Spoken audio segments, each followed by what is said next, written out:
દયાળુ ચીલ, દુષ્ટબાજ અને ગુલનાર પરી. એક ઝાડ પર જંગલનું સૌથી ધૂર્ત પક્ષી ગુલડીબાજ પોતાની પત્ની મિંકી ચીલ સાથે રહેતો હતો.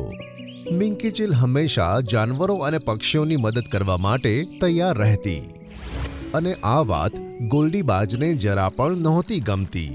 તું એક ચીલ થઈને પક્ષીઓની મદદ કરે છે, તારો સમય વેડફીને તને શું ફાયદો થાય છે? ફક્ત હું જ નહીં, જંગલમાં બધા જ એકબીજાની મદદ કરે છે. ફક્ત તું જ એક ચાલાક છે બસ. એક રાત્રે મિંકી ઊંઘમાંથી જાગી અને ઉઠીને આગળ વધી. ગોલ્ડી પણ ઉઠી ગયો અને તે પણ તેની પાછળ ગયો. મિંકી જઈને એક પહાડી પર રોકાઈ ગુલનાર પરી, હું આવી ગઈ છું. અને ત્યાં જ એક પરી પ્રગટ થઈ. મિંકી બાજ, તું જેવી રીતે પ્રાણીઓની મદદ કરવાનું પસંદ કરે છે, તેનાથી ખુશ થઈને મેં તને એક વસ્તુ આપવાનું નક્કી કર્યું છે. આમ કહી પરીએ જાદુઈ લાકડી ફેરવી તો તેના હાથમાં રકાબી આવી ગઈ. આ એક જાદુઈ થાળી છે. તેને હાથમાં લઈને તું જે પણ ખાવાનું વિચારીશ તે તેમાં હાજર થઈ જશે. તમારો ખૂબ ખૂબ ધન્યવાદ. અને પછી પરી ગાયબ થઈ ગઈ. આ થાળીને અહીંયા જ છુપાવી દઉં છું. જ્યારે જરૂર હશે ત્યારે અહીંયા આવીને તેનો ઉપયોગ કરીશ. મિંકી રકાબીને ત્યાં જ ફૂલવારીમાં છોડી જાય છે અને જતી રહે છે. હવે આવશે મજા. ગોલ્ડીબાજ રકાબીની સામે આવીને બોલ્યો કે જાદુઈ રકાબી, મને એવું સફરજન આપ જેને ખાનાર મૂંગો થઈ જાય. અને રકાબીમાં એક સફરજન આવી ગયું. ગોલ્ડીબાજ સફરજન ઉઠાવે છે અને જતો રહે છે. તે મીનુ ચકલીના ઝાડ પર પહોંચ્યો અને સંતાઈને જોવા લાગ્યો. ચીનુ બેટા, હું જરાક બુલબુલ માસીના ત્યાં જઉં છું. તેમનો માળો તૂટી ગયો છે. તેને બનાવવા માટે મારે તમને મદદ કરવાની છે. ઠીક છે મમ્મી, તમે જાઓ, હું અહીંયા જ રોકાઉં છું. મીનુ ચકલી ત્યાંથી ઉડી ગઈ. ત્યાં જ ગોલ્ડીબાજે ઉપરથી સફરજન માળામાં નાખ્યું. અરે, આ સફરજન ક્યાંથી આવ્યું? આ તો મારું ફેવરેટ ફ્રૂટ છે. તેણે ઉપર જોયું તો ઉપર કોઈ ન હતું. ચલો, કોઈ વાંધો નહીં. હવે આ મારા માળામાં પડ્યું છે તો આ મારું જ છે. ચીનુએ ચાંચ મારી અને મજાથી સફરજન ખાવા લાગ્યું. થોડી વાર પછી અચાનક મારા ગળામાં કેમ દુખી રહ્યો છે? તેના ગળામાં દુખાવો થયો અને અવાજ જતો રહ્યો. ત્યાં જ મીનુ ચકલી ત્યાં આવી ગઈ. મારું પ્રિય બચ્ચું ચીનુ, હવે હું તારી માટે ખાવાનું લાવવા જાઉં છું. ઠીક છે? ચીનુને કંઈક કહેવું હતું પણ તે રડી પડી આ ઉપરથી અને મીનુ સમજી ગઈ કે તેને જરૂર કંઈક તકલીફ છે. બાજ પાછો રકાબી પાસે પહોંચ્યો.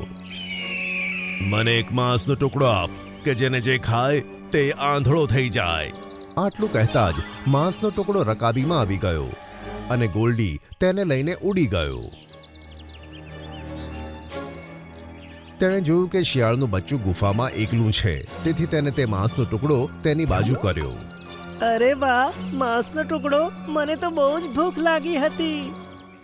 આમ કહી તે બચ્ચાએ માંસનો બધો ટુકડો ખાઈ લીધો અને ત્યાં જ તે આંધળો થઈ ગયો. અરે, આ અચાનક અંધારું કેમ થઈ ગયું? મને કંઈ દેખાઈ કેમ નથી રહ્યું? આ રીતે ધીરે ધીરે જંગલમાં બધા જ બચ્ચાઓ, પછી એ પ્રાણીનું હોય કે પક્ષીનું, કોઈની આંખો જતી રહી તો કોઈ બોબડું થઈ ગયું.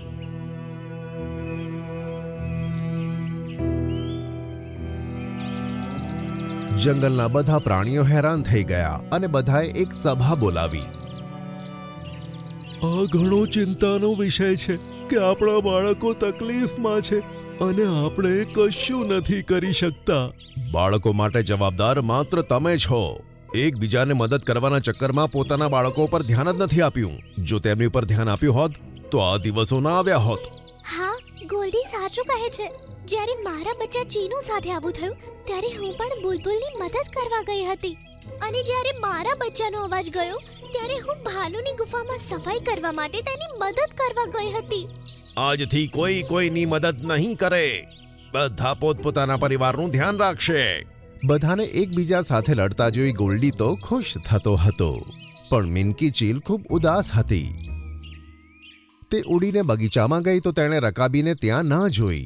મને ગુલનાર પરીએ જે થાળી આપી હતી તે પણ નથી મળી રહી અને આખા જંગલમાં બધા બચ્ચા ઉપર મુસીબત આવી પડી છે. હવે તો મારે ગુલનાર પરીને બોલાવવું જ પડશે. તેણે આકાશ તરફ નજર ઉઠાવી. ગુલનાર પરી, મારે તારી મદદની જરૂર છે. ગુલનાર પરી, મને તારી મદદની જરૂર છે. આમ કલાકો સુધી તે બોલતી રહી અને ગુલનાર પરી પ્રગટ થઈ. અરે મિન્કીબાજ, તું આટલી હેરાન કેમ દેખાય છે? અમારા જંગલમાં જેટલા પણ બચ્ચા છે, કેટલાકનો અવાજ જતો રહ્યો, કેટલાકની આંખોમાંથી પ્રકાશ જતો રહ્યો, તો કેટલાક અપંગ થઈ ગયા. પેલી જાદુઈ થાળી જે મેં તને આપી હતી, તો તેનો ઉપયોગ કેમ નથી કરતી? મેં તને બધાની નજરથી બચાવવા માટે આ ફૂલદાનીમાં છુપાવ્યું હતું, પણ તે તો અહીંયા છે જ નહીં. મને લાગે છે કે આ થાળી ચોરવા વાળો અને જંગલમાં બધાને હેરાન કરવા વાળો કોઈ એક જ છે. હું હમણાં તેને હાજર કરું છું. તે જાદુઈ થાળી અને તેને ચોરવા વાળો હમણાં જ અહીંયા પ્રકટ થાય. આમ કહી તેણે પોતાની જાદુઈ લાકડી ફેરવી તો ગોલ્ડીબાજ રકાબી સાથે ત્યાં આવી ગયો. અરે, હું અહીંયા કેવી રીતે આવી ગયો? ગોલ્ડી, તું આ બધા પાછળ તું હતો? હું તને બતાવવાનો જ હતો. ગોલ્ડીબાજ, તારે બધાની સામે તારો ગુનો કબૂલ કરવો પડશે અને બચ્ચાઓને પણ ઠીક કરવા પડશે. તેના માટે હું તને આજ સાંજ સુધીનો સમય આપું છું. જો તે એવું નહીં કર્યું તો હું તને કીડી બનાવી દઈશ. અરે ના ના, હું બધાને સાચું કહી દઈશ અને બાળકોને પણ ઠીક કરી દઈશ. જાદુઈ રકાબી, મને કોઈ એવા ફળ આપ જેને ખાવાથી બાળકો ઠીક થઈ જાય. ત્યાં જ રકાબીમાં ઘણા બધા ફળ આવ્યા અને ગોલ્ડીબાજ તે ફળ લઈને તે બીમાર બાળકોની પાસે ગયો અને ખવડાવ્યું.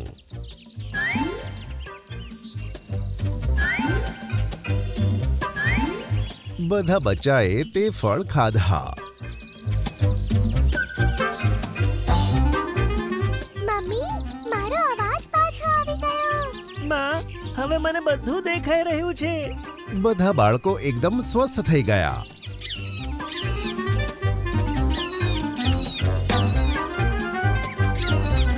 પછી બધા ખુશી ખુશી ગોલ્ડીના ઘરે પહોંચ્યા. ગોલ્ડીબાજ, તારો ખૂબ ખૂબ ધન્યવાદ. તે મારા બચ્ચાઓને ઠીક કરી દીધા. આભાર મારા મિત્રો. હવે એ પણ કહી દો કે બચ્ચાઓની તબિયત ખરાબ કરવા વાળું કોણ હતું? આ સાંભળી ગોલ્ડીને બીક લાગી, પણ તેને ખબર હતી કે તેણે સચ્ચાઈનો સામનો કરવાનો જ છે. આ કહેતા મને બીક તો ઘણી લાગે છે, પણ એ હું જ હતો. શું તે આવું કેમ કર્યું ગોલ્ડી? હું ઈચ્છતો હતો કે તમે લોકો એકબીજાની મદદ કરવાનું છોડી દો અને મારી જેમ મસ્ત જિંદગી જીવો, એટલે મેં આ બધું કર્યું.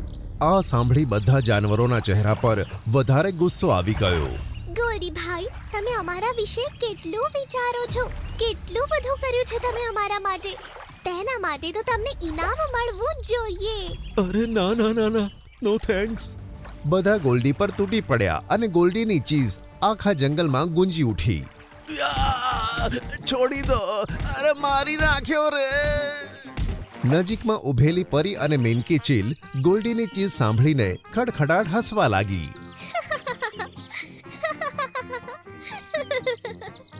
મિત્રો, દુષ્ટતા ગમે તેટલી વધી જાય પણ સારી વસ્તુને ખતમ નથી કરી શકતી.